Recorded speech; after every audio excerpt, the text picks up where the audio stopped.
Thank you everyone for hopping on here. Give me a thumbs up if you guys can hear me and I'm nice and clear. We are going to be addressing some posing angle issues that a lot of photographers have, and just doesn't matter how long you've been doing it. Maybe you might learn something tonight, and if you are new to the industry, you'll definitely be learning something. And even if you've been doing it for years, you'll most likely learn something. So I'm just going to address some lighting questions that were asked in selfies. And if I miss answering your question, feel free to let me know again. Um, Actually, I might just have to make individual posts about some of these questions because they're pretty. Okay. Carrie said, lighting question, travel photography, getting consistency with my lighting in different homes, placement, and strength. So, Carrie Land, what I would recommend for you is that you definitely invest in a light so that you can have consistent lighting because natural light is stressful to work with. However, there are some setups or steps that you can take in making sure that you have consistent light. So, what I always do if I have a session in someone's home is I send them basically a questionnaire. So I want to know where all their windows are, like their big windows. I have them send me pictures of the inside of their home. I need to know where those windows point to, like the major windows that I plan on using with the nicest bed, like nicest rooms. I want to know where those windows point. So do they point north, south, east, or west? And then from that decision or that point of information, I can decide, okay, am I going to want to come at a specific time of day so that I am not getting super harsh lighting or super dark or gloomy or anything like that? If you are only doing lifestyle, that's what I would stick to. But if you are only doing posed photography, then I would recommend getting a studio light so that you don't have to rely on natural light. And that will definitely help you with consistency and sending prep guides. So I have a lifestyle prep guide and I have a pose studio prep guide. Both of those prep guides are in at momtalkeducate.com. And the more information you have before you go into a session, the more prepared you are. So perhaps you want to start the session at noon instead of, 10 a.m. because the light is going to be the prettiest, at noon versus, oh, maybe it's overcast that day. And you're definitely going to want to do it earlier in the day, right? So you kind of need to look at the weather and make sure that, all of those things are coming into play. Another thing you need to think about is what type of window dressings do they have? How close is the furniture? What kind of clutter is in the area of the room? Making sure that you have space to work. You have to let your clients know that, I am going to be needing to have window light. I'm going to be needing to use that. So can I please use, are you prepared to allow me to move furniture around? Can you please prepare to remove all clutter and anything non-essential out of the space that we're going to be using? So definitely being prepared will definitely help you. Another thing too is bringing reflectors. You can invest in reflectors that have their own stands. That way you don't have to worry about, where to clip it or, having someone hold it. Having that really is beneficial. And even like pack a set of drapes, like thick white drapes for diffusing light. If you have that in your kit, basically if you end up at a home that has like major direct sunlight and you weren't expecting that and they don't have the type of proper diffusing curtains, then you have that. You can just, bring some clips with you and clip it onto their curtain rod. So the more prepared you are, the more likely you are to, have like a plan and consistency. Another thing I recommend to all of my clients when I'm photographing in their home is that a lot of the session takes place on the master bed. It's big, it's convenient. Usually the master room has a lot of light. So I also recommend that they invest in a light blanket, like a duvet cover or whatever for their bedding because it's easier to reflect light onto the face versus, if they have really dark linens and then really dark walls or whatever, that can be a complete nightmare. So hopefully that helps you and answers your question. I'm just going to go on to the live and see if anyone has any questions in regards to that.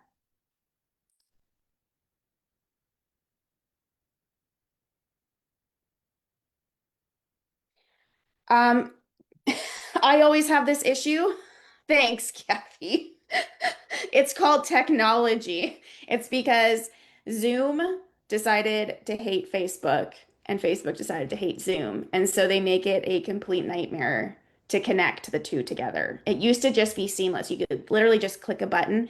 Now, every time I'm to stream Zoom into Facebook Lives, I have to enter stream keys and page keys and URL keys and all that stuff.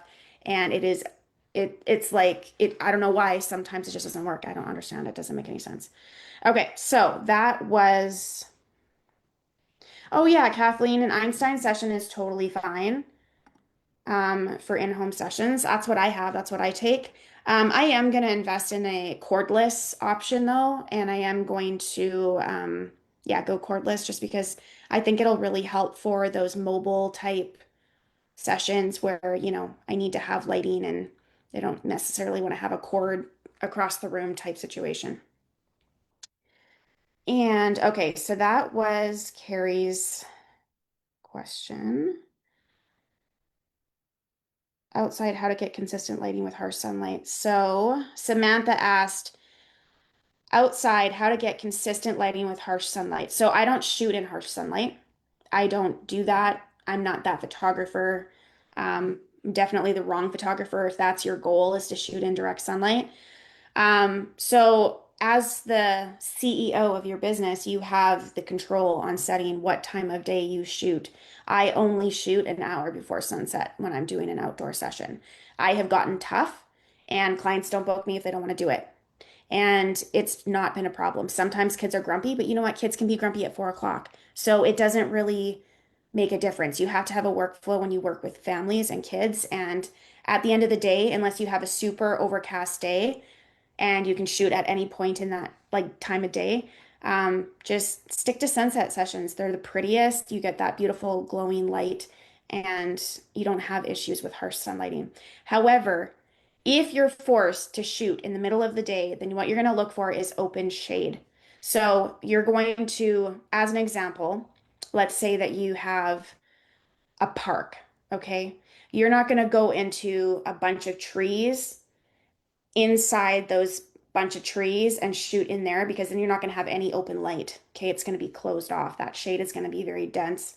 That's not going there's not going to have a lot of there's not going to be a lot of light for your camera to work with. So you would look for an open area. So let's just say like a field or part of the park that is open and then trees and then the sun is going to be behind those trees and then you're going to have the subject under those trees where they're facing the openness, like open facing the field. So there's nothing color casting onto their faces. And then that's called open shade. Okay, and that's the type of light that you would want to work with if you were forced to work in a direct sunlight, like midday type situation. But try and avoid that. It sucks. It's not worth it. Okay.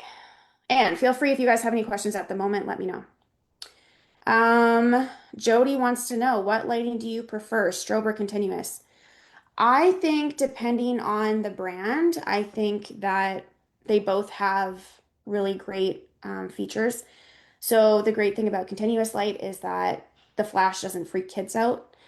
But the problem with continuous light is that you have to have a higher shutter speed. And so that means that you can't necessarily like have like because you have a higher shutter speed with continuous light, then you have to have a higher ISO. So it works that way. But with a strobe, then you can shoot at like f2 and just have a super low ISO and your strobe on low power. So yeah, I don't know. There's perks to both, definitely, but I do prefer a strobe. It's just to me, I just prefer it. And I guess that was your question. Okay, Taylor said, lighting questions. As a traveling and newbie photographer, how do you get consistent lighting? How do you avoid flat images? Okay, so if you are struggling with flat images, then all you have to do is bring a black reflector. So you're just going to put that black reflector on the shadow side, So let's say the light is on this side, then you would put the black reflector on this side because this is the shadow side and this is where the light's coming in. And then you're going to add depth. But the same principles apply that we talked about yesterday. So think about having them move their faces and see where you're going to get the prettiest light flow. Like as you can see, my window light is at a 90 degree, but if I was to rotate to 45 degrees, see how the light is flowing across my face. If I'm to turn this way, then I'm only getting a sliver of light. If I'm like this, it's more split lighting. Okay, so you're going to have them turn their faces and you're going to check and see, okay, where's the light falling on the face and how to make the most of it. Okay. Dominique, set lighting question. What if the customer's home is really, really well lit? I had the problem twice that there were windows in every direction and I had no shadows in baby's face. I added some with Photoshop. Yes, so in that case, again, you're going to bring a black reflector. So definitely invest in that. If that was my problem, oh my goodness, that'd be amazing. I have the opposite problem because of where I live. We don't have like gorgeous weather most of the year. We only have it for a few months out of the year. So I have the opposite problem. And that's why I have studio light. But definitely get a big mobile reflector that comes like that you can put on a stand and it'll have white on one side and black on the other so you can alternate it, you know? So that I would recommend. Okay, so I think that answered a lot of questions. If I missed you, let me know and I will get to them at tomorrow's live. Okay.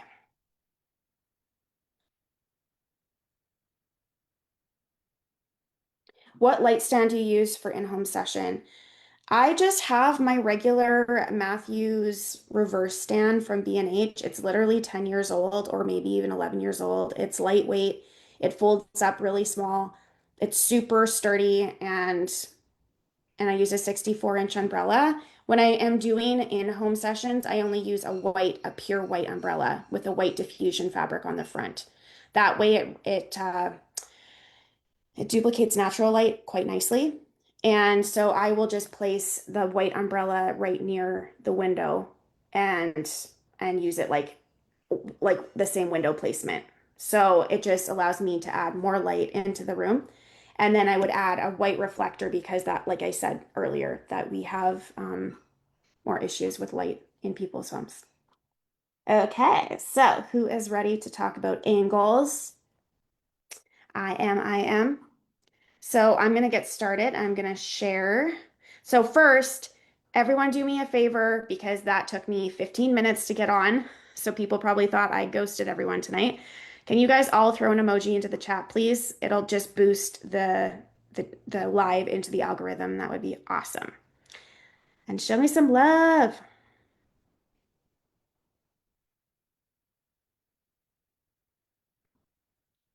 Okay.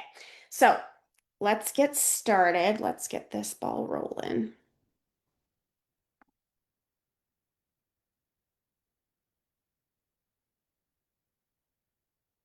Okay. So we are going to talk about angles, and I'm gonna just have a sip of wine because my throat's getting dry. And how many boot camps have you guys been to? I want to know. I want to know. I want to know. And if you've been following me for a while, how did you find out about me? Awesome. Thanks, guys. Thank you. Thank you. Wonderful. Okay. So angles are everything. And after today, you're going to have no doubt on what angles you want and why. Okay. So this is something that you are going to master with my help. I'm going to help you master it. Oh, Kathleen, welcome. Happy to have you. So, in case you don't know me, my name is Kat, and I am the creator of Mom Tug Educate. I teach newborn photography, and I create presets, and I teach how to edit, and I teach how to pose, and I am a coach, a mentoring coach. I guess I say that now. I also teach an incredible program that's more in depth for those that want that extra help. It's a 4-month mentoring program, and it is opening its doors on October 1st for new students, and it's called the Success Launchpad. Okay, so let's get to angles. So I want you to see and look at these two pictures. Oh, wonderful. That's awesome. Carrie said this is your first. Jennifer said she hasn't been to any. Candy said that Tiffany recommended you. And Kathleen says she has been following me for some time. Awesome. Well, very happy to have you guys. Okay, so I am looking at two pictures. I'm showing you guys two pictures, and I want you to look at both of them. And I want you to see what direction I was taking this picture from when you look at it. What's your guess? Type in the chat what your guess is. So on the left side, where was I coming from?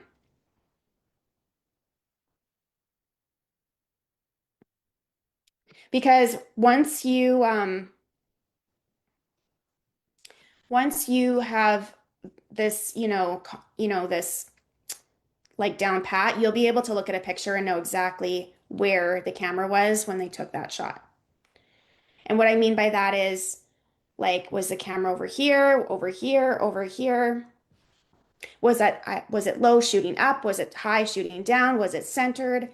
That's what I'm going to show you how to figure out when you look at a picture. So let's keep going. Okay, so this is a little hint. So keep in mind the more butt crack you show, I think I deleted some words here.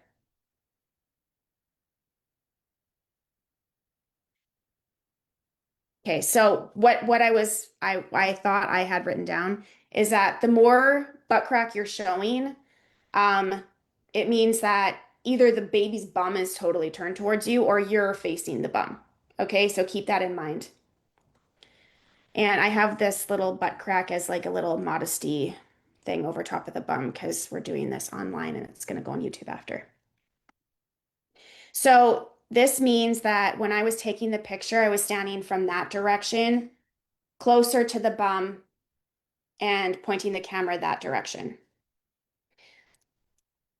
Okay, so you need to be able to understand that what angle you're taking, there's going to be hints to tell you if you're in the right spot or not. And it also works two ways though. You have to realize that if the baby's not positioned correctly, like, then you're working against yourself basically. So it's twofold. You have to get the angles with your camera correct, but you also have to get the baby pose correctly too. So I'm in this shot, I am standing, angling the camera down, but coming from the bottom left.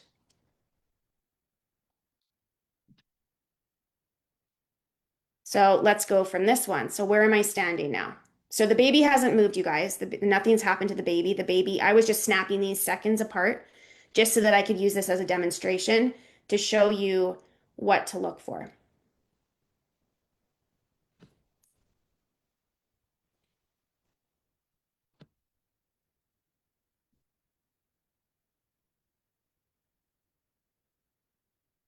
So now I'm closer to the right side because you don't really see that bum at all.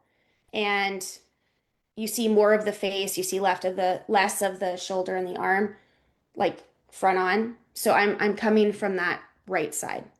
And I'm not overly too high. I'm just slightly above center with my angle. Okay.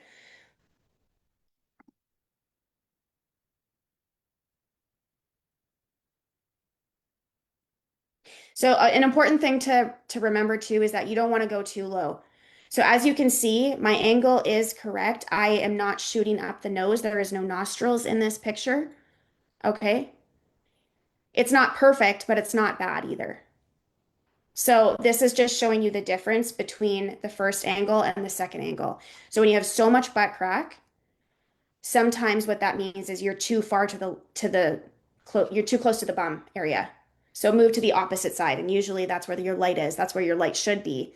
So your light is always going to be closer to the head, right? So that means your body is going to be closer to the head, and you're going to be angling down the baby's body with your camera. So this one is the correct shot. There's a sliver of bum, so there's like a sliver of butt crack, and I have just pulled the little toque up. That's all I did. Okay. So here, I just rotated my camera to the side. So the baby hasn't moved, you guys. The baby has not moved. But that's how, by rotating your camera like this, if you guys are watching my hands, by rotating your camera, you're going to get different angles. So all I did was just move a smidge towards the center, but maybe 2 inches. Okay. That's it.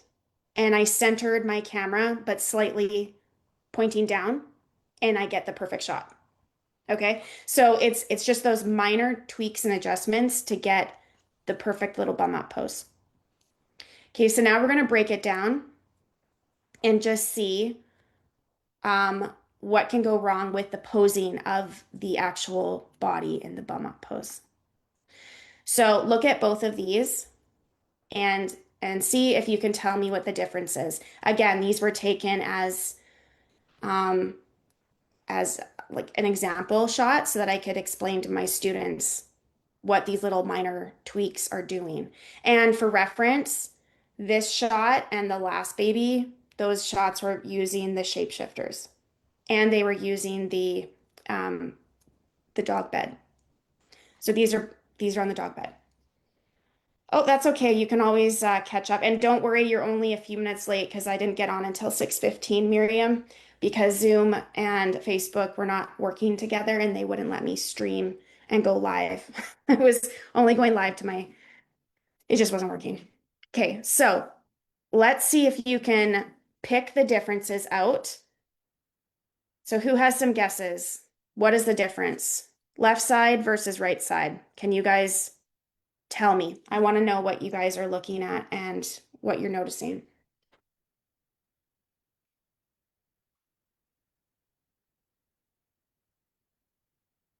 And also, these images are not edited, by the way.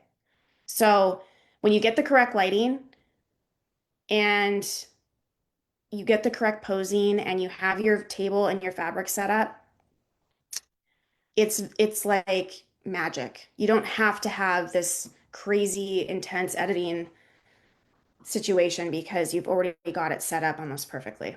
Okay.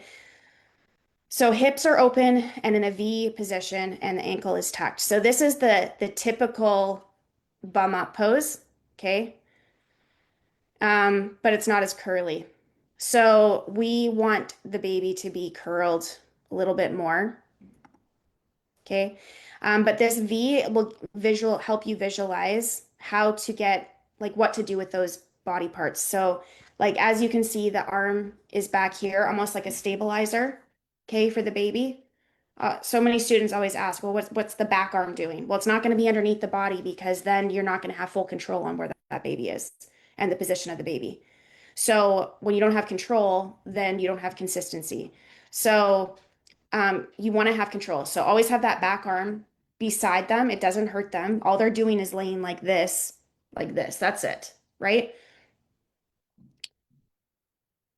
Okay. And then what I did was so the knees are in a V formation like this,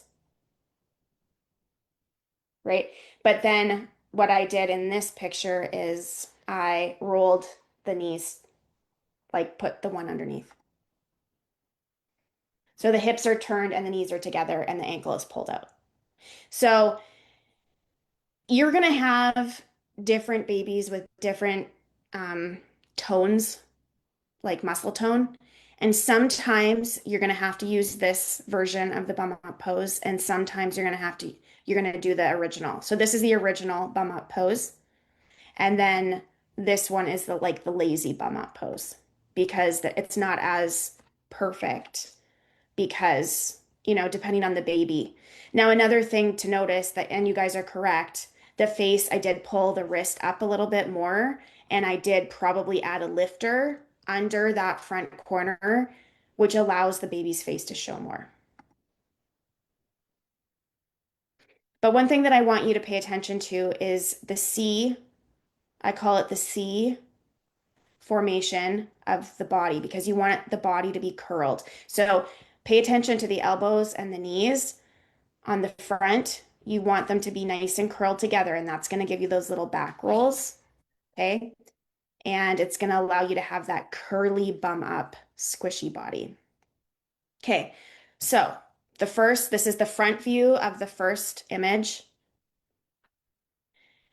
And then this is, um, I think before I tweaked it with the lazy version, just as an example. So when you look at this one, he's not super curly, but it's my safe shot, right? So I always tweak everything. I always take a safe shot. And I always, if I can, I will grab some extra shots as examples for my students. And so as I had readjusted his body, then his chin pushed down. So if that's what you're thinking, that his chin needs to be showing, then you're correct. So his chin is tucked, there's no light on his chin, and it does make him look like he has a larger forehead. So when you just make those minor adjustments, so I did add a lifter and I flattened the hand. So over here, his little wrist was bent up. And then notice here, by adding the lifter, I was able to bring his chin up to show better. And I was able to pull his hand up more, and it just created a more aesthetically pleasing image. And keep in mind, this is not edited. So once it's fully edited, then I would probably liquefy just so that it's nice and round. And if the baby is super like easy to work with, then I would curl him even more. Okay, so now you're gonna look at this bum up pose. What's missing? Can you guys problem solve it?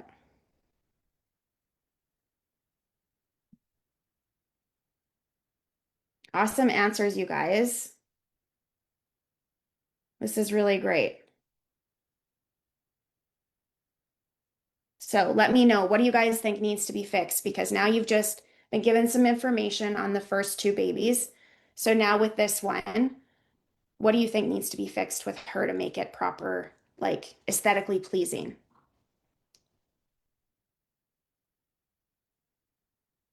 Take a wild guess.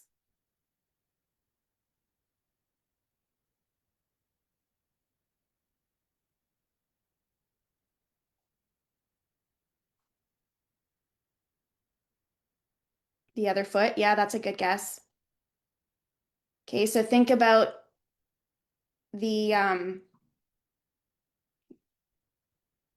the arch in the back. Okay, so let's see. So the back foot needs to be stacked on top of the front ankle. Okay, so that's the typical bum up pose technique.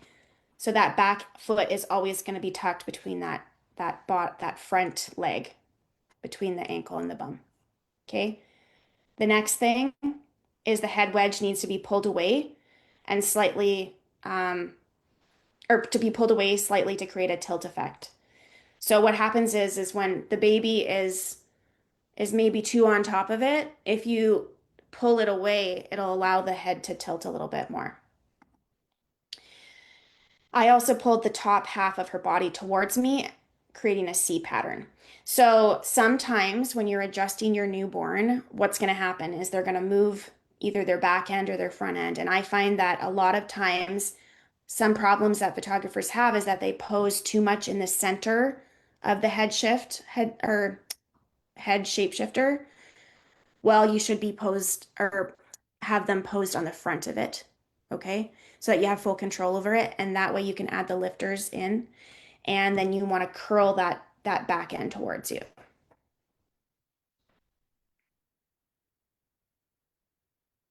You can also see her elbow is in front of the knee.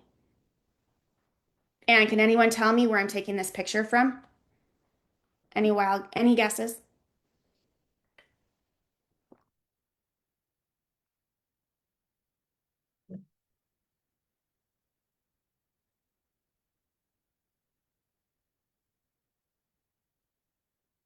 Uh, I'm taking it from the right side closest to the light.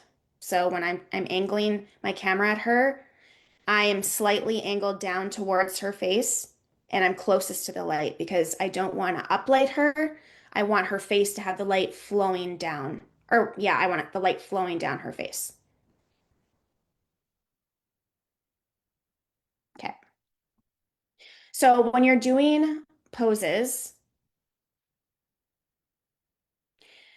for the foot piece, I might have like a tiny little um, bean under here, but some babies don't like that. So all I do is just rotate my camera to get that more like tilt effect. And as long as the baby's head is in the correct position and the body is in the correct position, really what those foot posers are best for is just to keep them in that spot. So you don't have to have them uncomfortable. Sometimes some babies can get really uncomfortable depending on how strong their muscle tone is, or how stiff, I should say.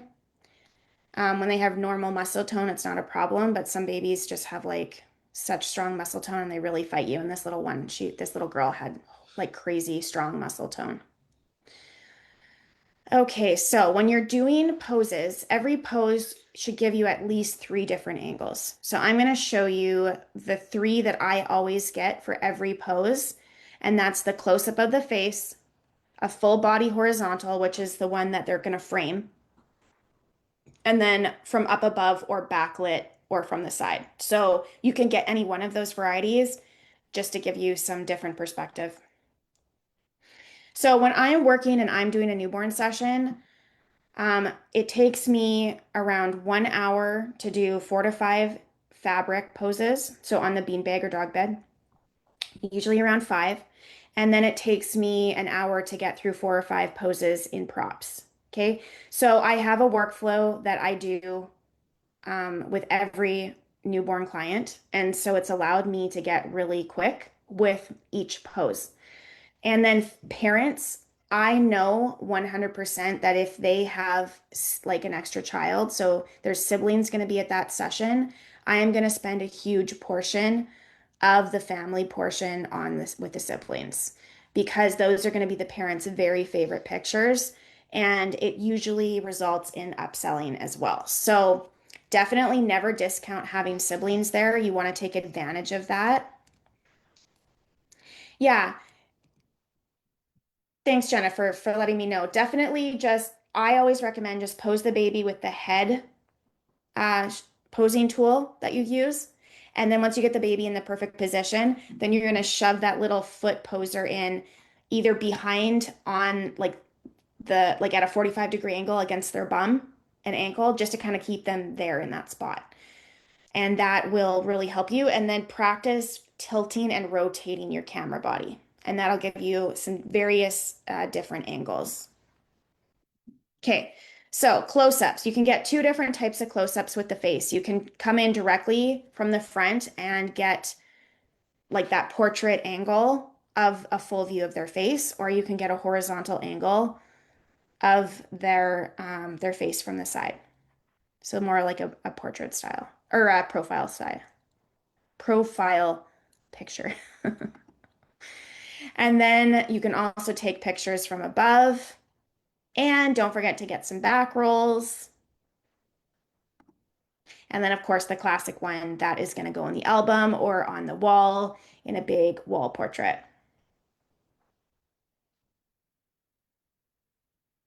And by the way, again, these are not edited. These just have presets on them, as you can see. So yeah, so this is just, again, talking about rotating your camera. So up and down, and it just gives you different looks and you'll find what you love most. Just remember, keep to the center and rotate from the light side, okay? Because as soon as you go to the left or whatever, the opposite side of your light, then you're going to get more bum area. And then what happens is the baby is going to look less curly and more like awkward, and you're going to get too much bum area in your pictures. So center or closer to the light, okay? So my light is over here and I shoot from like from here to here basically. This is where I'm taking a picture from here or from here. So this just shows you the settings. This is the raw image without any presets or anything. So my shutter speed is at 1/200, my ISO was at 125, and my f-stop was at 2.5. So look how seamless the fabric is. It is clamped, that's it. There's no fancy frame. This is a dog bed, and I think I clamped it to like uh, a shelf. Okay, so it's very nothing fancy. But because I am taking advantage of the frame on the dog bed, I have a seamless fabric surface to work with, and that creates that really pretty backdrop for me. Okay, so when you're doing the chin on hands pose, this is something that I see go wrong all the time. And I'm going to show you a couple of things in a minute, but I just wanted to show you how to get some variety. So, of course, there's that classic come up from the front, get a nice and close face shot. And then there's the get a little further back, pull out that foot. You can even come from the side and take a shot. It's really pretty. And then get a close-up profile. Done. So literally when you get a baby into a pose, bam, bam, bam, you're done. Move on. I use a 35 millimeter, and I know that a lot of photographers say, "Oh no, you should only use a 50." But I used a 50 for years, and the thing is that um, I love the 35 because I just keep the baby to the center of the lens, really, and that way I don't have much distortion, and I can be my own spotter. I literally have my hand hovering above the baby while I'm taking the pictures. So it's not an issue. Whereas when you have a 50 millimeter, you do have to back up quite a bit. And I'm very uncomfortable with that when we're working with newborns. Okay, so here are 6 different angles that you can get from the simple egg wrap, natural wrap. So this just goes to show you. So this is the traditional like egg wrap. And then just pulling the wrap down and showing more of the limbs. That gives you a third different. And then a close up with the arms out. So just pulling the arms back. And then coming from the side, I ended up popping a bonnet on him. I don't do that really very often, but I think I had bought that bonnet and I wanted to photograph it. And then getting full shot from the side and from above. So that's giving you 6 different shots to add into a gallery, and I'm barely moving the baby at all. So I started off here because the baby was fully wrapped. Then, as I slowly roll the wrap down, bring his legs out and his arms out, and then I slowly pulled his arms up, and then I popped that bonnet on and took a few more shots. And then I pulled his little leg out, and voila, there was a whole bunch of variety, and there wasn't a lot of work to it. If you want to watch me do this, you can actually watch it in the Essential Poses workshop. Again, this is a different prop, and this is taking advantage of, working smarter, not harder.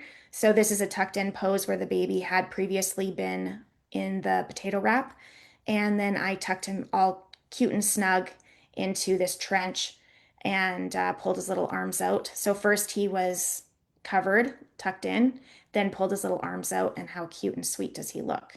So, yeah, love it. Um, Here's 6 options to do with this style of pose. So we start here, put the baby down, rotate your camera, take it from the side. So this baby is being backlit right now in this pose. So this is going to give you a different look without having to, do a lot of changes. So all I did was move the light to the side of the dog bed, and I just made sure to pose the baby. Um, well, you can watch it actually. I did this, and this newborn is from the Sweet Baby Workshop. So again, his legs are out. Then I move his arms around. I'm rotating my camera. I kind of rotated him and moved him around. Now this is being posed on the nest, the newborn nerd's nest. And you can get it from the Sweet Baby Workshop if you want to watch. Okay, so again, we're problem solving. So when you see this pose, what's the first thing that you see? I want you to tell me. It's kind of, already almost showing the problems. But when you look at this left side, tell me, what do you notice right away? Like the top of his head, right? Like we barely see any of his face. So you have to look for these problems when you look at when you look at the picture and you look, okay, how much of the chin is showing? How much of the forehead is showing? Okay, I gotta find that sweet spot. Are the elbows and knees, nice and scrunchy? Okay. So this one has too much forehead and this one is just right. And this was using the shapeshifters. Okay, again, problem solving. Nope, I don't know what I did with these. Okay, so um, we are correcting.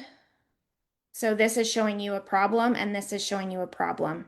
Okay, I must have accidentally deleted a couple of the important parts of this slide. So this is correct and this is correct. So as you can see here, um, his his head is hanging over his hands too much.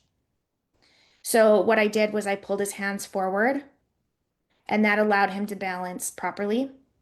And then when I pulled his foot out, it just gives more interest, like it's just more interesting to look at. And you can see from the side how much more interesting it is with the foot pulled out, but also notice how his head is kind of hanging over his hands. Well, here his head is resting perfectly on his hands, and that is because I had to pull his hands forward. So tell me, when you look at this, what do you see? Does the baby look really long and awkward? Yes. But is it incorrect? The angle is incorrect. So this is exactly taken like seconds apart. So, and this isn't edited. These are not edited. Um, this wasn't even, I didn't even correct the lighting on this one. Just just to show as an example how the illusion of where you stand can change everything. So I know that so many photographers are dying for the easiest, thing to make the perfect potato wrap and how do they make them so small and round? It's where you stand and it's the angle of the newborn position. Okay? So that is a huge problem for a lot of photographers. They don't know what really is the situation. Like, how did they get the baby wrapped so perfectly? Well, this is what you're looking at. This is that. Okay. So I am standing in the wrong spot here because I'm trying on purpose to show you what happens when you're in the wrong spot. Up the nose, long body, not correct. When you're in the right spot, hovering above the baby, then you get that illusion. The baby, you can't see the bottom part of the baby, and it's nice and round. Okay, again, what's wrong with this image? And don't say the arm is there because this is a safety pose. So I take two images and put them together in Photoshop and make a composite. Okay, but tell me, can you see what is the issue?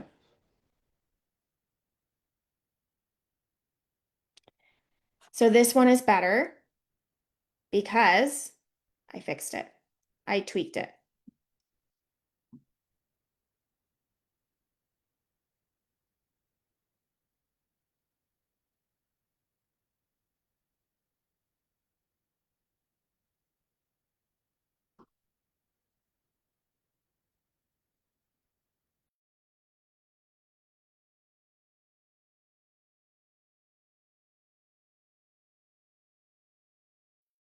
Okay, so I readjusted the body and I lifted the chin. And that gave me the correct view of the baby as I also shifted where I was standing because the baby was in the right correct position. I was able to photograph the baby correctly. And as you can see, you only see the floor, you don't see part of the back. And that's what it looks like when it's all put together. Again, this is just visually showing you how does this baby look so round? There's nothing fancy or special going on. It's literally just the illusion, right? So when you see everything,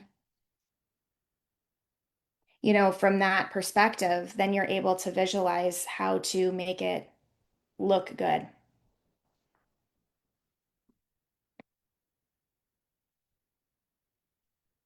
So I started this 13 years ago for my living room and I worked on my poses just like you. This was my second newborn session ever. Actually, this was 14 years ago, this one. This is my second one, but I hadn't started a business yet. And this was 2 years into my journey. So I thought this was amazing. I was like, this is amazing. You know, like the headband is across the forehead. You can't really see the bottom part of her leg. The baby's really not that curly. You know, I didn't really know what I was doing with my lighting. This was very like flat lighting, but I had learned butterfly lighting, so I thought that it was correct. But there was no dimension really. And so yeah. And then this was actually taken 3 years ago, or no, 2.5 years ago, this picture. But it also just goes to show you some babies are curlier than others. It doesn't mean that you're doing anything wrong. It just that means that muscle tone is different on every newborn. But as long as you have the technique down, then for the most part, you're going to get pretty accurate and consistent results. So for 24 hours only, I put together a PDF full of the information from tonight as well as extra stuff. And it is $25 tonight for the next 24 hours. So I'm just gonna grab the link and click on it and post it in the chat in case anybody wants to check it out. The guide is on my website, but the sale is only good for 24 hours. So I am just going to go back to my slide here. So if you guys want to remember everything that we talked about in this video, then I would highly recommend grabbing this PDF. You guys can print it out. You can reference it. It's really going to help you remember um, all of your angles. And once you have it, um, yeah, you download it and you can print it. Another bonus that I have for the next 24 hours is that all of these workshops are on sale 50% off.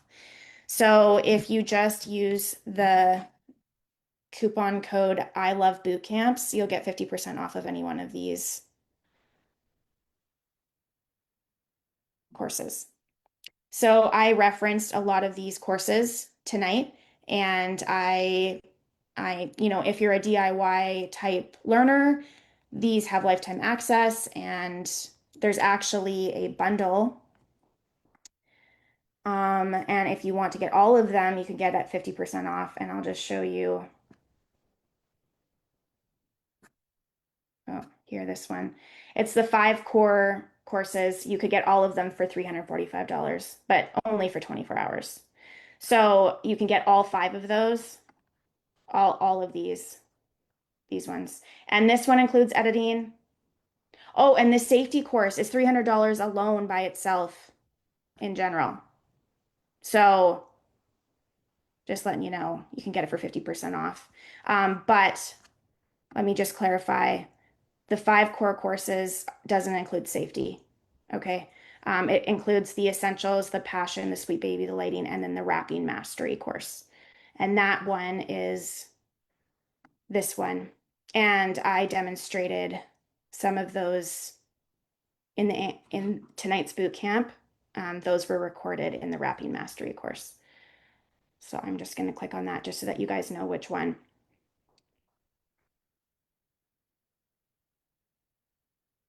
Yeah, so definitely like major savings if you guys are looking to get some more education.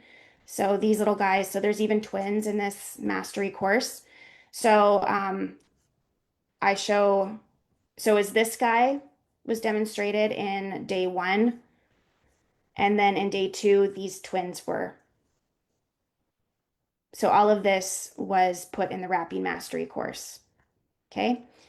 And there still is one live editing that I have yet to record still for anyone that is a part of that course. So, thank you guys for joining me this evening. I hope that you enjoyed it. I appreciate that you guys were able to hang on, even though I was running 15 minutes behind.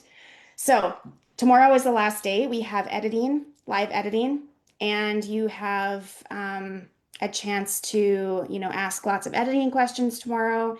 And I'm going to show you my editing workflow. Oh, Kayla, yeah. The Passion for Posing has over 23 recorded sessions, and I would say half of them are with babies that don't want to sleep. So, yeah, I definitely show everything.